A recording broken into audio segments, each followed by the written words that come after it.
Okay. Hello, everyone, and welcome to the first episode of Brown Mouthwash. That is mouthwash with an F. I am your host, Matthew. And I'm your first guest, I guess. My name is Nadjali, and I've known Matthew for our entire lives. So, thanks for having me. This Yeah, is man, it's been like 20 exciting. years. I know, right? Okay, so for everyone who is new to Brown Mouthwash, which is literally everyone, because this is the first episode, this is a basic rundown of how it's going to go. So, brown mouthwash is named as such because if you've ever washed your mouth with brown mouthwash, you know that shit is real. I mean, from the burning sensation to the clean feeling afterwards, that is the realest mouthwash you can ever get. Hence, this podcast. This podcast is going to be full of real conversation and real candid thoughts, and it's just going to be deep. And you're going to leave here feeling nice and clean and ready to go with your day. We hope. we hope. So we have a few segments that we're going to get through every show, and it basically follows the format of a typical morning routine. So we're going to start with first of all, we have to tell you what our mouthwash is made with every episode. Today's mouthwash is 12% alcohol. For mine, I have Deep Eddy's grapefruit vodka. You sure about that? Yeah, I am. I reread it. And today I have El Jimador, hand harvested, 100% agave blue tequila. So, cheers. Cheers. Clink. Clinks. Ooh, that's better cold. Gosh, I hate room temp mouthwash. That's gross. All right. Whew. Now that we have started our routine, let's dive in. First segment we have up is the fresh pour. We're going to be talking about current events and hot topics or whatever that's relevant to the time. After that, we have the swish. The swish is our main focus of the episode, is our main point of discussion, I guess. Next, we have the gargle. The gargle is simply just random thoughts. We know when you gargle mouthwash, how it's just kind of sitting in the back of your throat. And I mean, it's just like, I don't know. It's just it's random. Like the noises you make, it's just whatever comes up. It's appropriate. After the gargle, of course, we spit. So the spit is going to be our advice.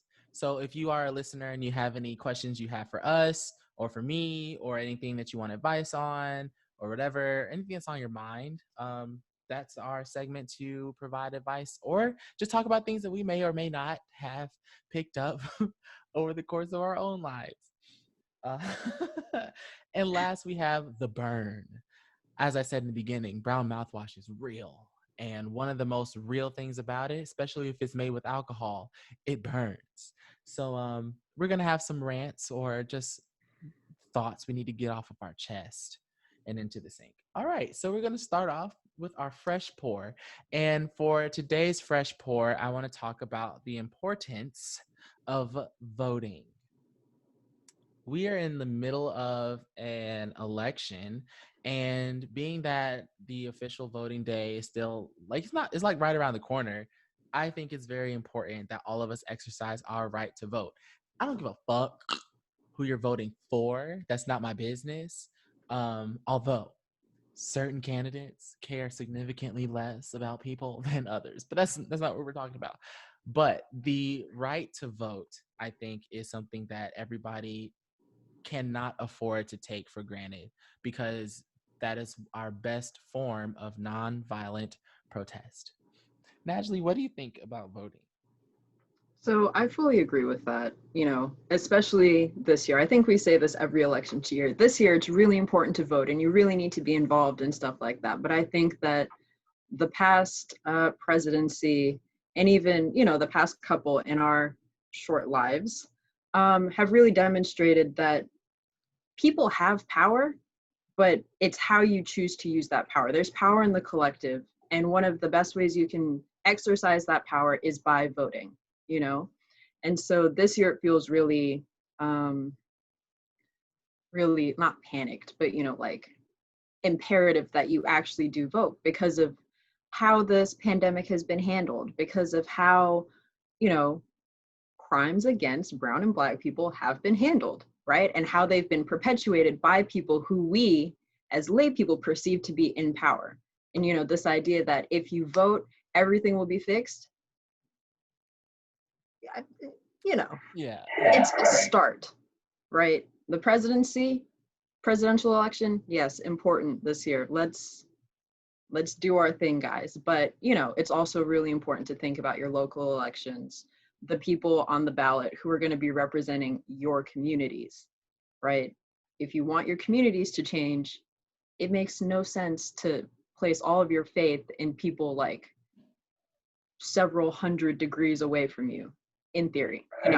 um so yeah, vote. Voter shaming also does nothing for anybody. Voter shaming. It Yeah, does that's important. absolutely nothing, right? Because how many times have you not wanted to do something?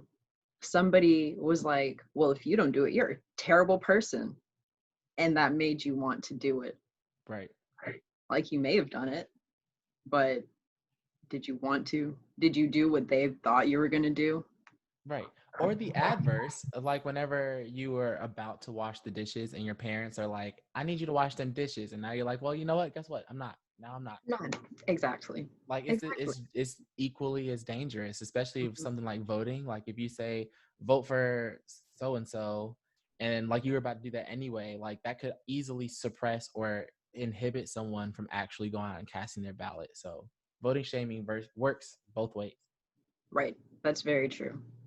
Um, I don't know. I think in general, like even if people like the voter shaming has like degrees to it, right? So it's Yeah. like if you don't vote at all, you're part of the problem, Hmm. right? But then I think that for a lot of people, I think especially who I'm surrounded by, it's like if you don't vote implied for this candidate, then you're part of the Hmm. problem, right? And it's like so you're pretty much telling people to vote for who you want to vote for. And that is just That's a good point. that's a whole other thing, right? And maybe this should be saved for the rant section, but all of these texts and calls that we're getting, Oh my gosh. look, I understand canvassing and really trying to just like drag in votes, but if one more person calls me and is like, "Who are you voting for this election?" None of Don't your do that. business. Don't do that. How about that? Right. You know? And there are some people who have no shame in sharing who they're voting for, and that is totally fine. Hmm. I like to keep my stuff private. My ballot is between me, the ballot machine, maybe someone who has to manually count it, and God, you know, like at the end of the day. So, I don't know.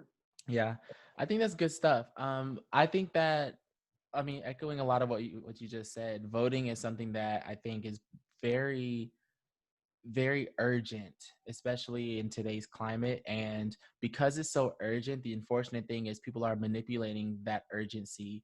And that's what leads to a lot of the vote shaming and voter suppression. I mean, voter suppression has been happening since voting was a thing, but especially now, like there's just so many new ways of doing that. And even people's agency of trying to encourage voting to a degree has started to have an adverse effect, which is where like the canvassers and stuff are coming in. I'm like, yo, first of all, how did all of y'all get my number? And why are all of y'all texting me? Like, can y'all work together and be like, okay, so this campaign agency is going to text you, but the rest of us are going to fall back and pick somebody else. I'm getting 17 messages every day, and they're Mhm. all like, hey, this is Johnny. Didn't see you last week. Are you gonna go? Can we count on your vote? I'm like, first of all, who are you? Like, don't text me like, what's up, bro? It's Sylvia. I'm like, Like, I that's only know who one you Sylvia, are. and she's not canvassing. Okay. but I'm sitting here thinking like, if I was somebody who was undecided or wasn't as active in my civic duties or whatever, I feel like that could easily put me off if I'm getting bombarded by a lot of these messages instead of encouraging me to actually go out and vote. And the idea of asking people, can we count on your vote? Or who are you voting for? Especially when they represent one party's campaign or the other, it does have that implied, oh, you're going to vote for this one, right? Right. So I think that with voting, it's very important for us to, at the end of the day, like educate ourselves and make the decisions that we feel comfortable in making, and not just vote for the candidate that stands for this, that, and the third, but look at who else is in their cabinet or on their ballot. Because, I mean, obviously, I'm not voting for Trump, period. Period. And not just because Trump himself is someone I would never vote for, but because the people on his team, the people in his camp, the people that he is running with, and the people that he is inclined to appoint or bring in with him should he get elected again, those are people who also do not seem to care for me or the communities I identify with, or the communities that my loved ones or people close to me identify with. You know what I'm saying? So it's more than just the name on the front running ballot. It's so much more. It's like an iceberg situation. You know what I'm saying? So I think that Absolutely. people have to be more conscious whenever they're casting their ballots. And I don't know, I mean, the whole conversation of like lesser of two evils is a whole nother animal. Oh, oh my God. Yes. Wait, look, got lots of thoughts on that. Okay. But I mean, I guess two things. One, I was talking with someone earlier this week or whatever. Time is nothing but a concept these days. Um, and we were just kind of talking about how, the canvassers really do start to come out around this time when it's a couple weeks before the election and everything like that. And it's like, hey, can we count on your vote for such and such? Are you team whoever? And it's just like, I mean, at this point, I understand that like you're trying to amass as many people coming out as possible. But also at this point, it's a bit late, because how would you feel if you texted somebody and they actually responded and were like, actually no, you know? Mm-hmm. Well, then what are you going to do? Try to convince them otherwise? We're a couple weeks out from it.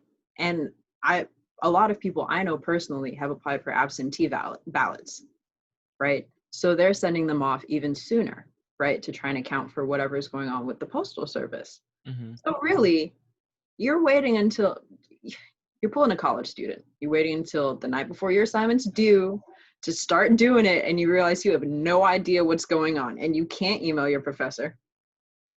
You can't email your TA. I mean, you can.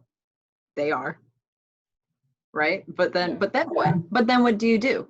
Right? So I feel like if you started earlier and we're like, "Hey, are you voting for such and such?"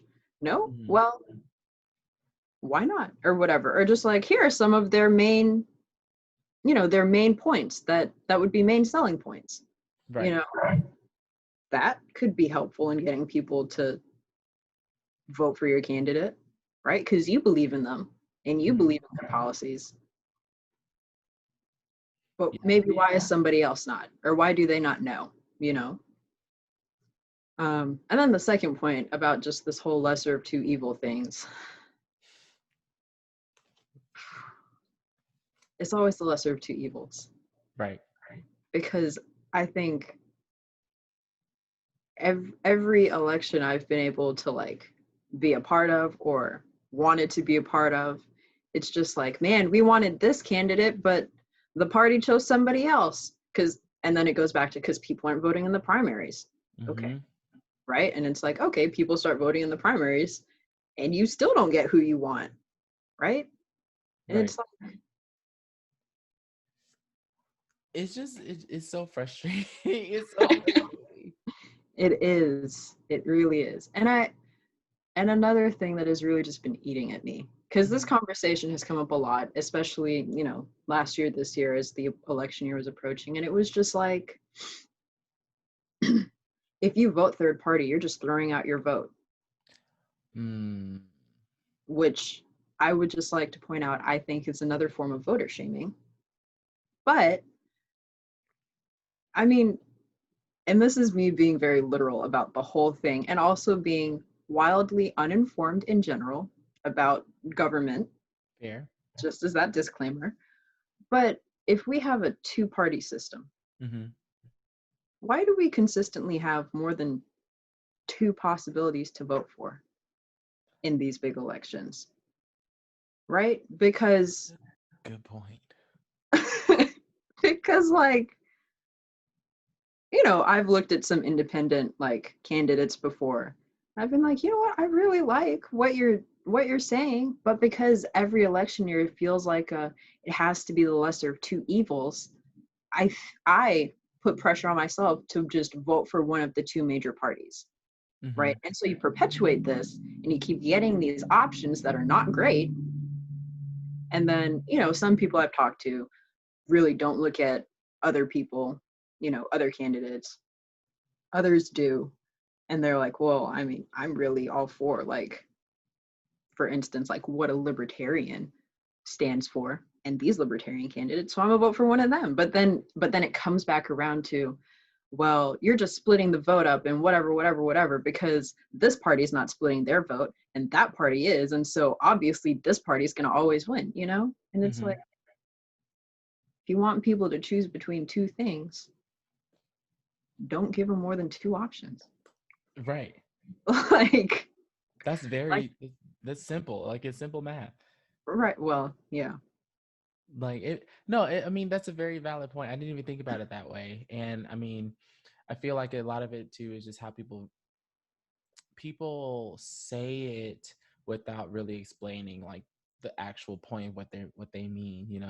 Because I understand that with the whole voting third party is throwing away your vote concept, it's more about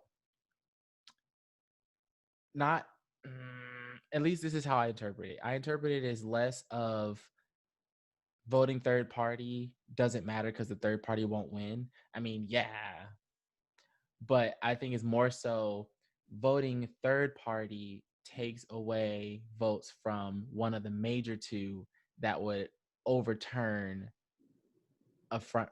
you know what I'm saying? Like, Right.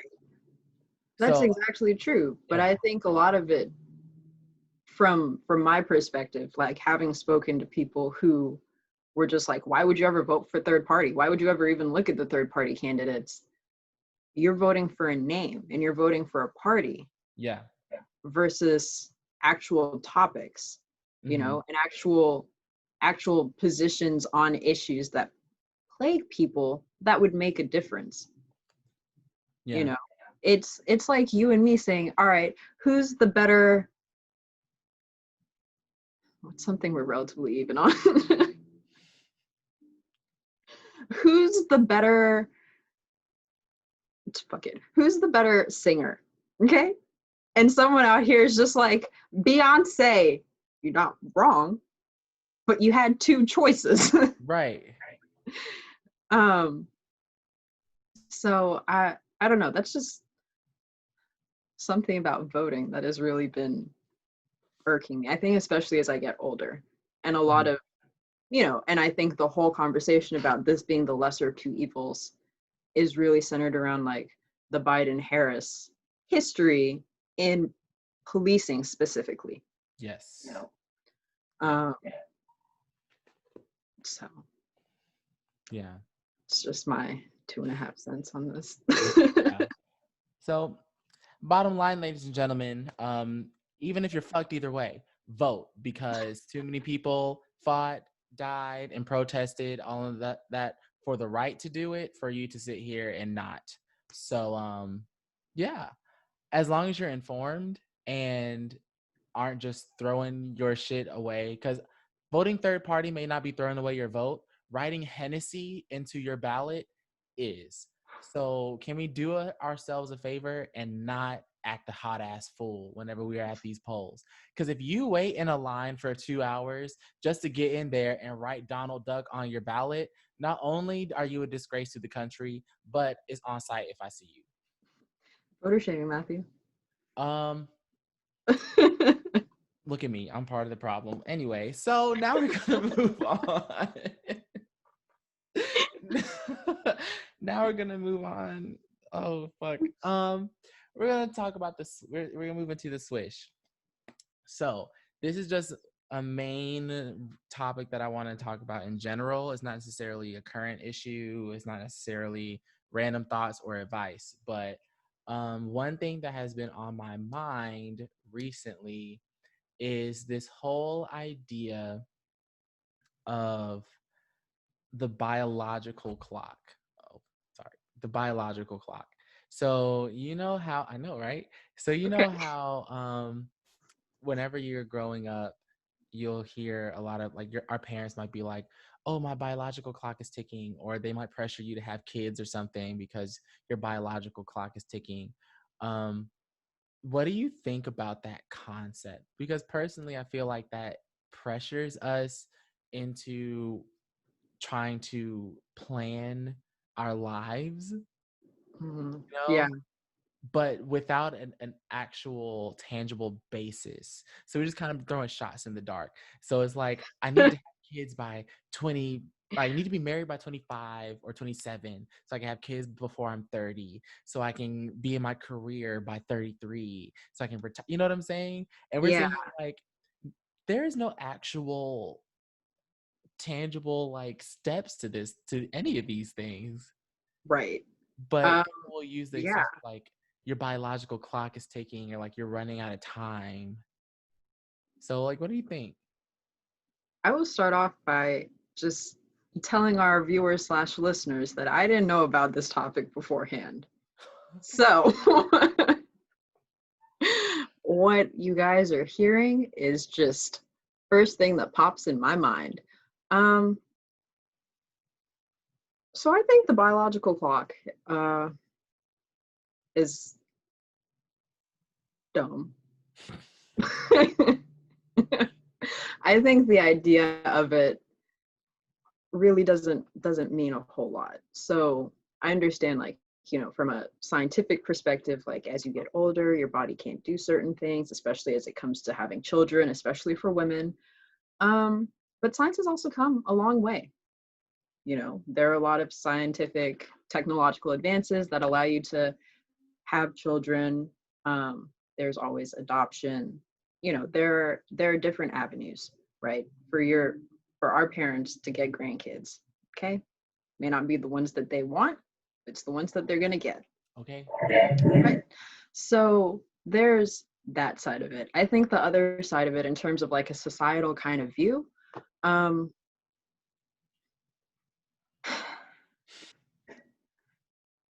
I guess there's two sides to this as well. One being, I don't think I ever really heard it growing up from my parents. It's only been in recent years that my mom will joke around and be like, "So, can I raise your kids?" And it's like, sure, but how am I gonna have them, mom? Right. Um, so like that, the pressures associated with, I want to have grandchildren. When are you gonna? You should have kids by this age so that you can do whatever. And like, thinking about that, that's a dangerous, slippery mind game of a slope to go down. Yeah. Um, Forgot what the second one was, so I'm gonna just go with the first one. Um, yeah, but there are a lot of people I've heard who are just like, man, I thought that by 25 I'd be in my career. I'm looking for like a soulmate, this, that, and the other.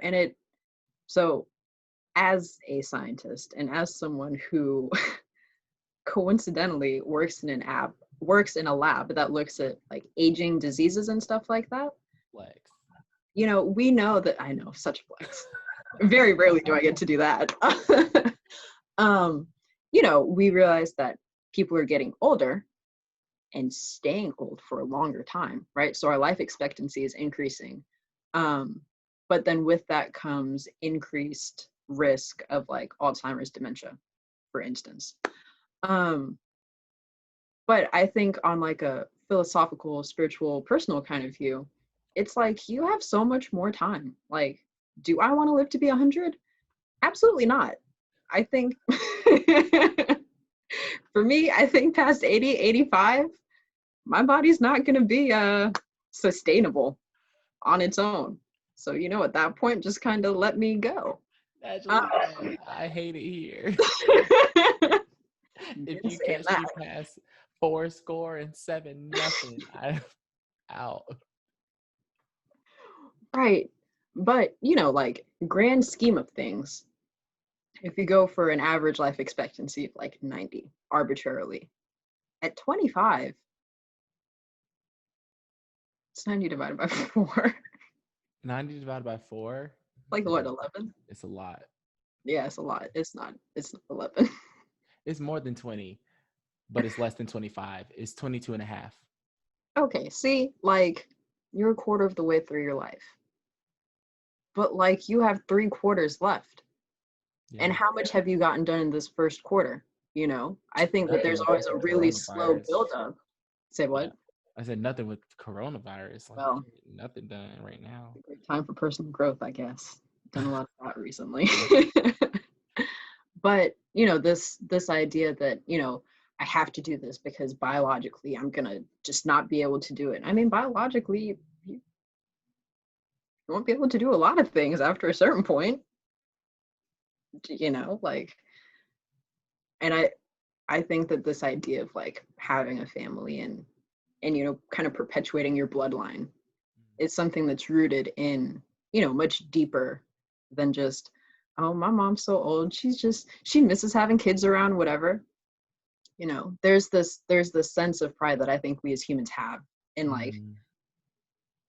persevering and continuing on and like seeing people we know and love and have fully invested in, literally from the nutrients deep inside to like seeing like financial investments and stuff like that just come to fruition, and like I want to see you be the best person that you can be. um but you know maybe I just haven't hit that spot yet where I'm like, damn, Yeah. about to be 30, I might be barren, who knows. Not haven't barely. haven't Not had that checked out in a while. Jokes. uh but I think it's all a perspective thing. Like if you're ready for it and you're like, this is what you're set on, I think the biological clock will mean that much more to you, Yeah. right? And it'll feel that much more pressure. But if you're just like, I'm here going with the tides of life and the tides of time, might not really affect you that much. That was a walk in the park to end up to not a lot of conclusive thoughts. It was good though. I was here for I the told ride. you to I told you to tell me ahead of time. You did, and I'm Let me glad that I did not. uh, Great. what do you think about the clock? Um, I don't know. I think for me, the biological clock, quote unquote, is this concept that seems to be rooted in fact, like scientific, whatever, but perpetuated or like pushed through more subjective means. You know what I'm saying? Like, I think it's just a convenient way to push people's personal thoughts or feelings or insecurities about stuff. Um, much like how people skew other facts. Um, America. So I think for example, like with our parents trying to be like, oh, aren't you getting a little old to find somebody? Or like, you in your mid-20s, like about time for you to settle down. Like I found I was already married by 20, so I was pushing out kids by 20, blah, blah. And I'm like, okay, well, cute for you. It was a different time. Like whenever you were coming up, um, great grand auntie, like a lot of things were different. I think that like people mean well by the whole biological clock conversation, Mhm. but it really plants these seeds that can potentially be detrimental to people whenever they are going through their own experience in their journey. Because if you think about it, it kind of opens up this bigger issue. Like, if my mom, for example, is talking to me about, like, oh, Matt, you are 23, you about to be in your mid 20s, like, you haven't found someone to settle down with yet, like, it's time for you to start, cementing your career and, like, finding where you want to work for the long term, and things like that, because this is Mhm. just the time of life to do that. I don't even know if this is even directly related to biological clock specifically anymore, but it's all in the same ballpark, whatever. um i can I can see that kind of conversation going, and I'm sitting here like, well, obviously this is based off of, one, the typical span of life. So considering that we are on a finite timeline, Yeah. and I mean, like you said, like, we're about a quarter of the way through with this ghetto ass trip called life. So I mean, there are a lot of things that we just, it feels like if you don't get on the train now, it's going to leave the station and you're going to be left behind. But there's always another train. Yeah, but we're not raised to think of other trains. I know. But I think like okay, so what you're talking about was my second point that I escaped me. But I like you grow up, I think a lot of times in general thinking like, okay, one shot at this, one shot at that, like you Yeah. got to have the plan, you got to do it. And so while mine was never about like children and starting a family and stuff, there was like this expectation, you're going to graduate high school, go to college, you get a job that people understand and like know, and then you're going to, you're going to make some money and the end, right? Like that to me growing up is what childhood, adulthood, that's what life was, right? So did the high school thing, did the college thing, did not do the we're going to find a job that everybody knows about. I was like, let me do another round of school, right? Yeah. And I think it's in moments like that, when I started pursuing grad school, I was super hyped for it. Catch me on a good day, I'm still super hyped for it, you know?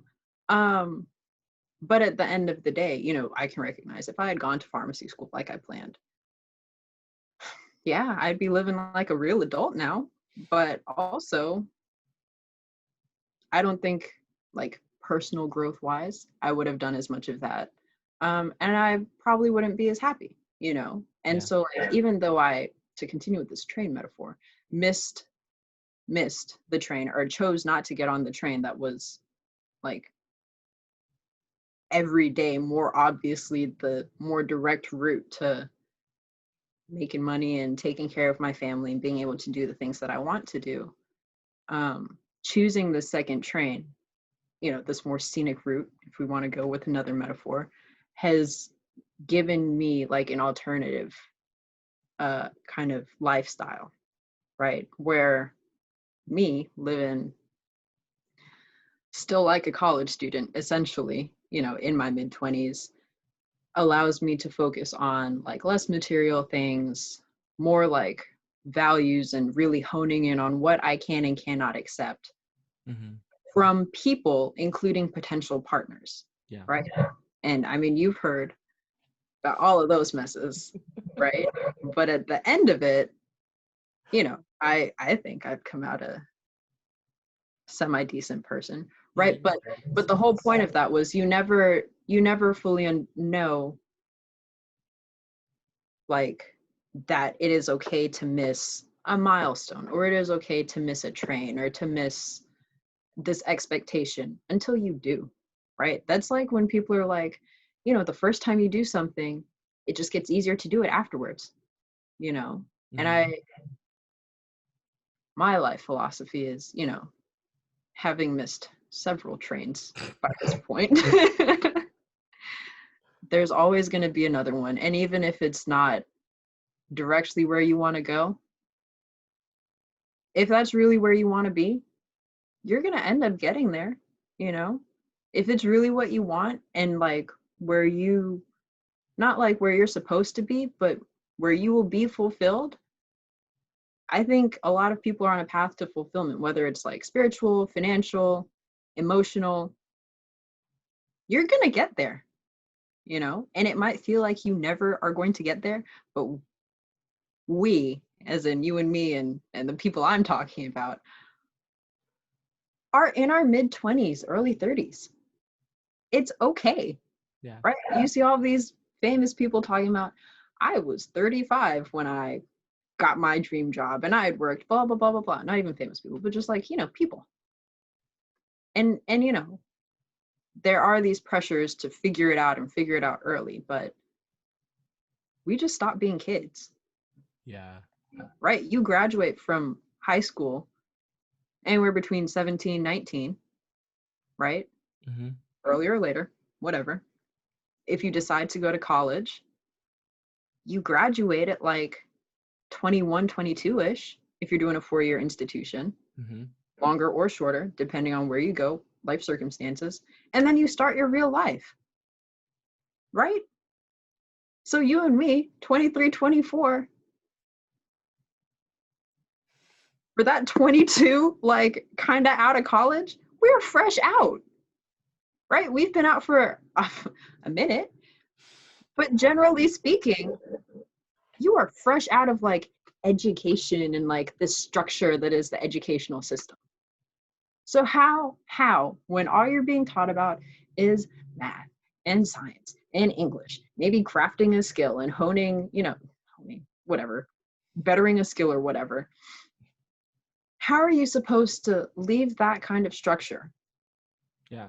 to this real world where there is zero, literally zero structure? It is nothing but chaos. And just be able to look at it, analyze it, and be like, all right, this is the game plan in less than a year, less than a couple years, Yeah. you That know? makes sense.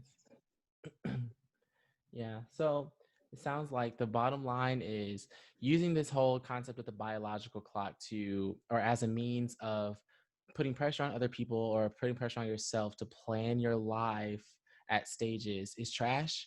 Um, may have some merit at some degree, but not to the extent where you feel like you should plan your entire being, because there's so many things that life brings that you can't put onto a scale or a clock or a calendar even. And at the end of the day, like, all we're trying to do is just do the best with what we have, and with whatever time we have. And I mean, that's something that's just going to have to happen when it happens, and it's not something that even your biology can dictate for you. um yeah, so I think, yeah, I like that. Very well put, Nadjali. That was you. No, stop. No, it was you. It was you. Oh, wow. Well, now we're going to take a break. Enjoy a word from our sponsors. I'm lying. We don't have sponsors. Okay, so the next topic. Oh, man. Oh my, please sponsor me. So our next segment is called The Gargle. And Oh, this is wait. for, You froze for me. so the next segment is called the Gar. I need a new internet connection. The Me. Gargle. And that is shower thoughts, random, like, hit blunts moments. Um so there's this word called sonder. And sonder is the phenomenon of realizing that every other person in the world has just as complex and full a life as you do. That shit blows my mind when I try to think about it. Like, Barb at the stoplight next to you has a whole life of experiences and bullshit and trauma she's trying to get over, and drama and good times and bad times, just as much as you do, in completely different ways. That's wild. Yeah. It's kind of, it's going to sound bad. Okay. It's going to sound really bad. But you know, when you see someone and you're just like, I don't like you.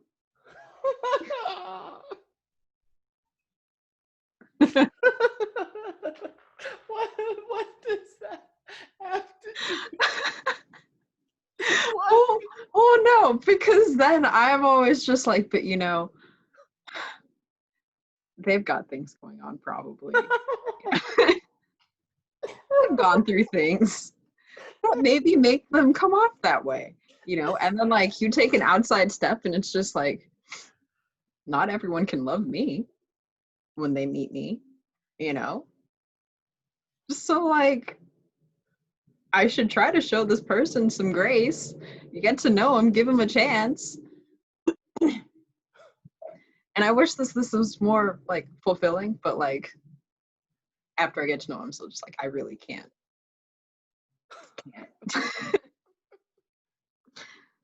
but yeah. Sonder. What a concept.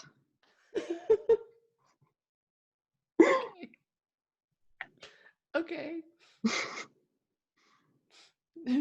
What else you got? I don't have.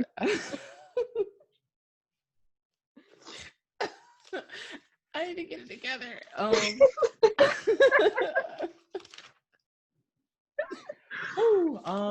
Another random thought. Did you know that rabbits can't vomit? I feel like you told me that. I did tell you that. That's kind of sad. That feels like such an easy. Why is this so funny about you? It just feels like such an easy way to live a little bit longer.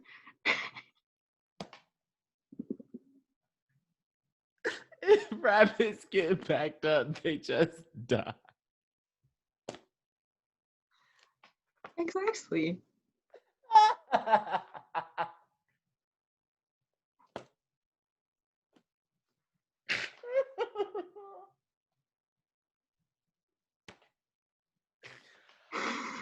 Oh, Chile. Oh, that is funny. You said it was such a convenient way to live longer. It is. How many times have we choked and like puked a little bit? Suppose at like age 8, that's just where it all ended. Yeah. Yeah. I'm just thinking, how would we go to parties? Like, if we couldn't throw up, like, imagine all the. Well, I guess we'd learn some self-control real quick. Okay. People would have to be examples. Ooh. Golly. Oh. But you know what? There would be a couple examples, but then science and engineering would come through with a device to let you know when you're almost at that limit.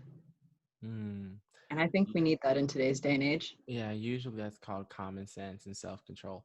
But yeah, but yeah, modern solutions for ancient problems. Yes. Mm-hmm. Yes. A lot of people think that technology is the modern solution for ancient problems, but then they fail to understand that technology is only as smart as the person using it. Mm-hmm. So, yeah, it's me and my phone. Yeah, I'm like, your phone can do a lot of great things, but if you don't know how to turn that bitch on, again.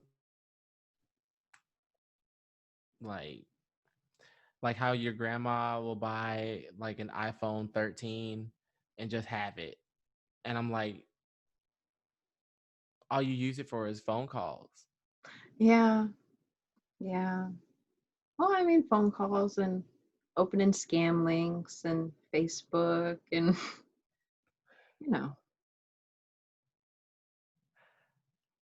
all of Okay, so our next.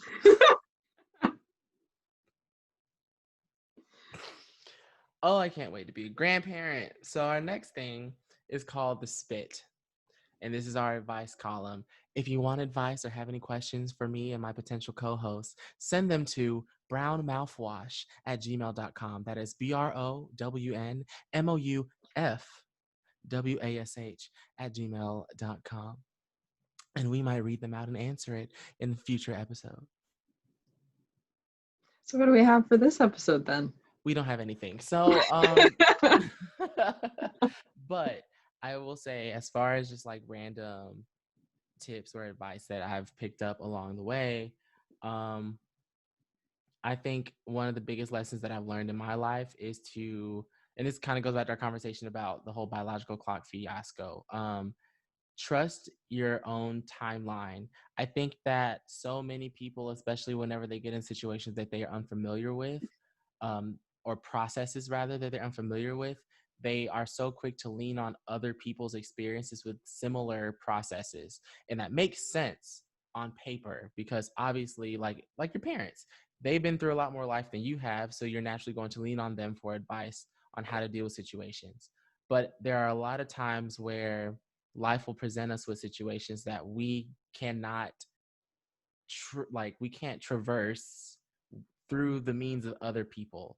Like we have to see issues through our own lenses, and we can only get on the other side of it if we get through it ourselves. um Obviously that creates, however, this feeling of insecurity or uncertainty or Loneliness. self-doubt.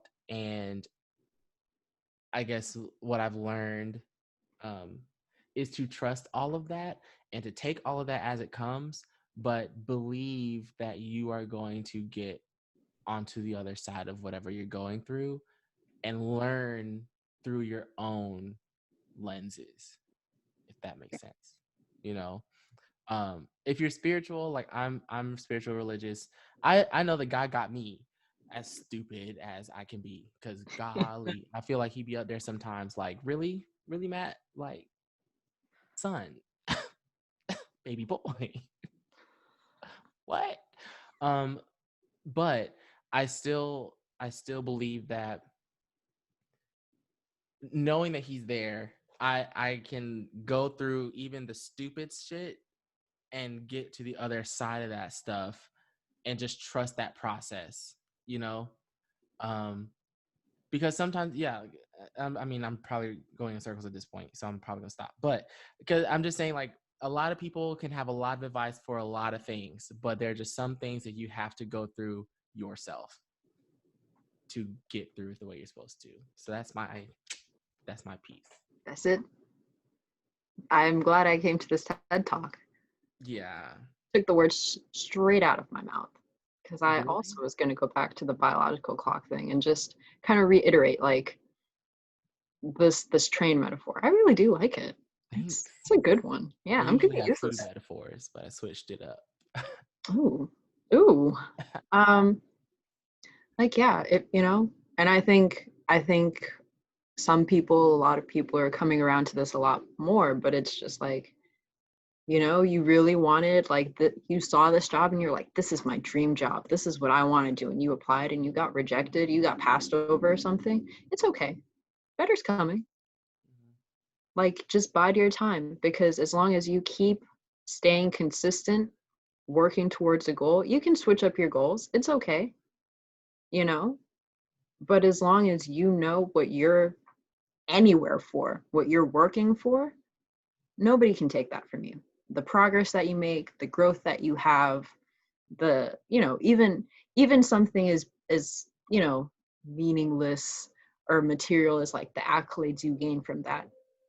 Nobody can take that from you because you are working from a place that is deeper than just, I want recognition. I mean, yeah, I think a lot of us work and really want some recognition. But if you don't get it, it's okay. That doesn't mean that you're any less valuable. It doesn't mean that your work is any less good. Nothing like that. And I think that you and I talked about this a little bit from like my last week, Matthew, but but it's okay. What you're working towards will come. I think, yeah, that's kind of my big thing. Stay consistent, stay true to yourself and true to your craft, whatever it may be. Matthew, an incredible, creative, all around, oh my gosh, multifaceted man over here. And I'm just like, I do science. Shut up. You better not downplay yourself like that. Got to be a whole ass doctor in like two Wow. years. Don't do that. Ooh, two is generous. Two is attainable. Let me take my own advice. Stay consistent. I mean, yeah, so Yeah. I am working towards my PhD, and grad school has been a lot harder than I thought it would be. I'm not ashamed, right? I know I'm smart. I know I'm capable. But this degree is a lot more than being smart and being capable. It teaches you a lot about how to work with others and how to really know yourself and work with yourself. I'm a huge procrastinator. Oh my God. It hurts all the time. I'll be watching Netflix, binging it, and to me, it's just like, you gotta be kidding me right now. This is what you're doing? You got a proposal that you need to not even write, that you need to plan. You don't know what you're about to write about. You know what you're about to present about. But girlfriends is where it's at. Okay, all right. And then what happens? I have a meeting where I'm supposed to talk about the progress I've made, and I'm just like, I feel seen. exactly. But you know what? You learn it and you work through it, because at least I'm not getting so stressed that I'm making myself sick anymore. That Boom. that is a huge thing. That part. You know, I mean, there's still a couple months left in 2020, and I got Anything can happen. a big thing coming up in December. But so far in 2020, I have not made myself stress sick, I love that. and that is a huge win. I love that for you. Me too. My health loves me for it too. Whew. I bet. Let me tell you, chest colds are nothing. Mm. Something. Nothing to Mm. play about. Something serious. We got there. We Always got takes a minute. Always takes a minute. there. But yeah, that's I what I love got. that. Okay. So we're now at our last segment here, and it's called the burn. This is simply whenever we just burn whatever the hell we want and leave it where it lies. Now, I'm gonna. Would you like to start us off? Actually, No. okay. I'm gonna let you set the bar. Okay. All right. I'm gonna put my notebook down. I'm gonna put my notebook down. Okay. So, one thing that I never understood are these people that, okay, I'm trying to, Trying to not get too specific with it. yeah, but I mean, I'm also, all right. So, obviously, like, I'm black and you are black and we are black people. So knowing black people and black culture, black history, especially in the context of America, we understand that black people have created a lot of the culture that people find popular these days, but also have faced so much of the like oppression and lack of reward for everything that we do. You know what I'm saying? It's like we put in so much and then we get like nothing in return. Mhm.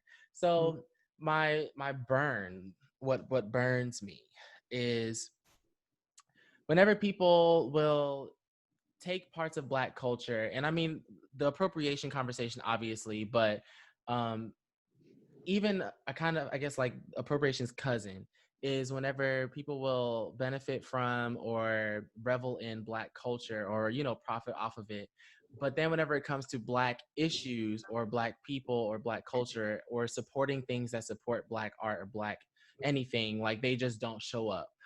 This has been happening across the board, but specifically in like the dance community, I've noticed there are a lot of like high level choreographers or whatever that dance, well they used to call it urban, um right, but they'll train in and teach classes in styles of dance that come from black communities, but then whenever it comes to supporting BLM or not even affiliating themselves with that specific organization, but just speaking out and stepping up for black issues or on behalf of black people, they are nowhere to be found or they don't see what the problem is.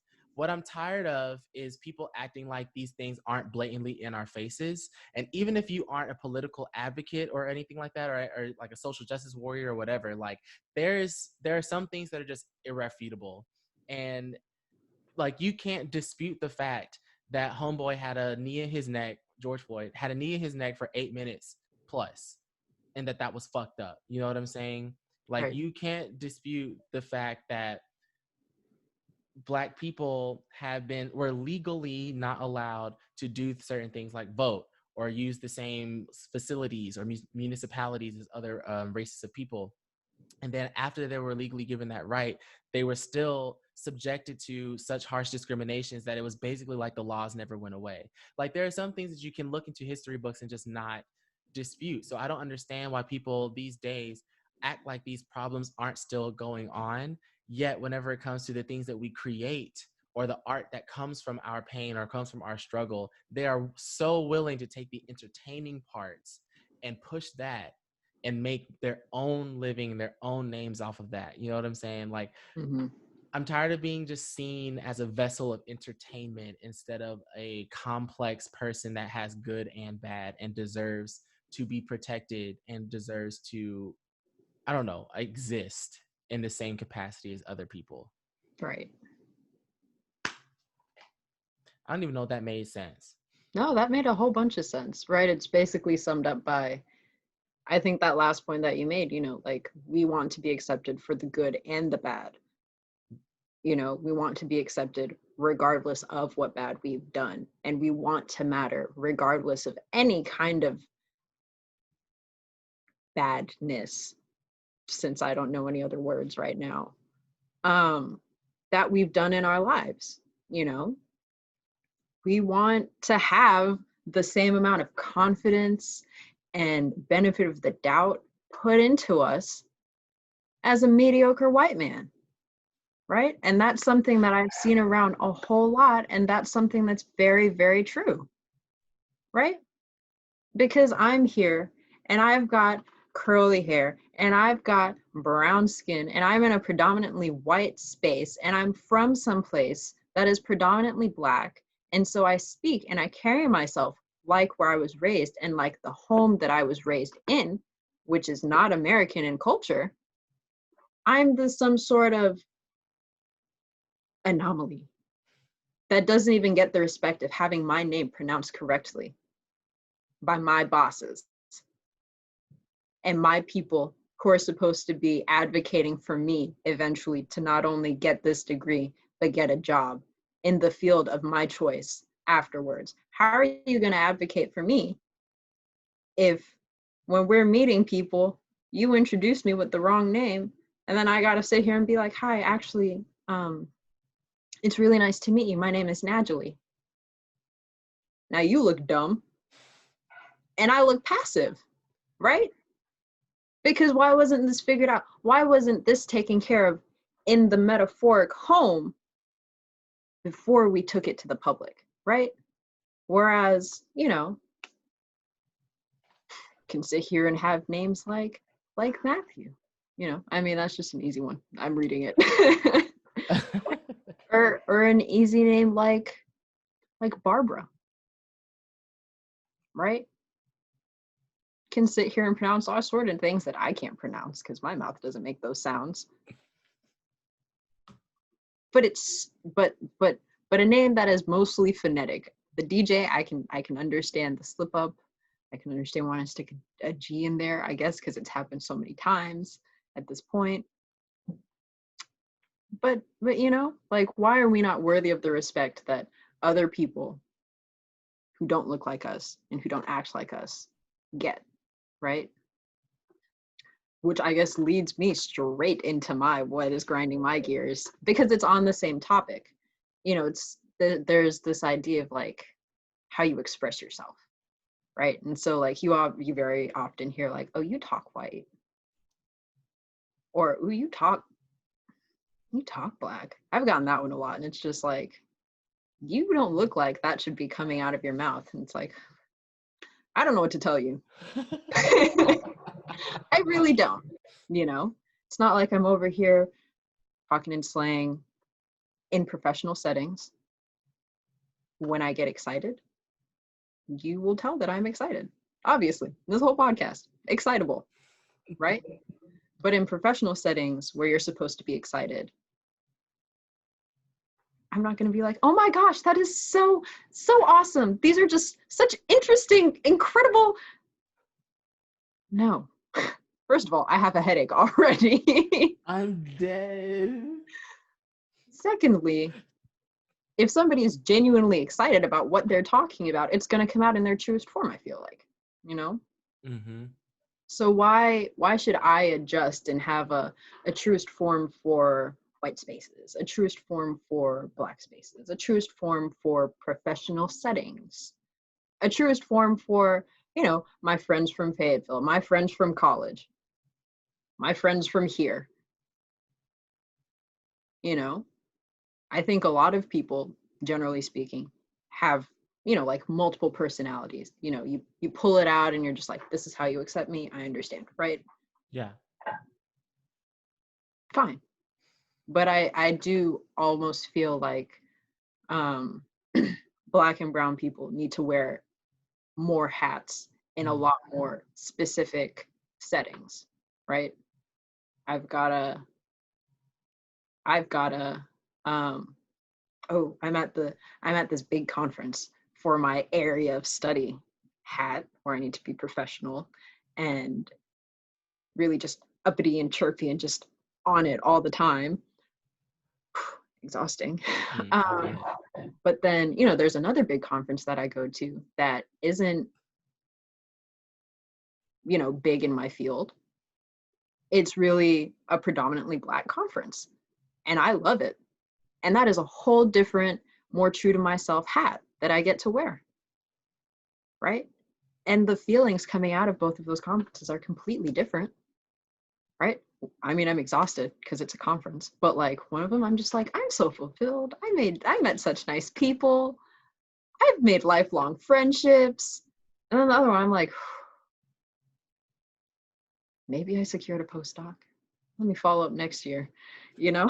Yeah. um, but yeah, I mean, that is all very much tied into a personal thing that has happened recently where, you know, I was going through a practice talk and I kept getting comments that like, you don't sound excited about your work. You don't sound excited. And I'm like, well, I am excited about it. One, last time I sounded excited about this work, I got shit on. That Two, will do something to you. Yeah. right, two, but I've also gotten comments before that my excitement doesn't sound acceptable and I need to be more professional in my talks. So, what are you about to get?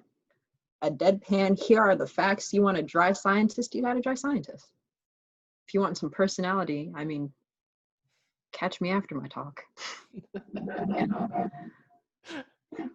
Catch me when I don't have to wear heels, really. Touche. But yeah, that was a just value people for who they are, Yeah. you know, and accept. It doesn't matter what you think the person should be like. This is how they're presenting themselves, you know, and obviously cultural appropriation situations aside, it's not up to us to police how other people are, you know. So telling somebody, oh, you dress white, my dude, I'm cold.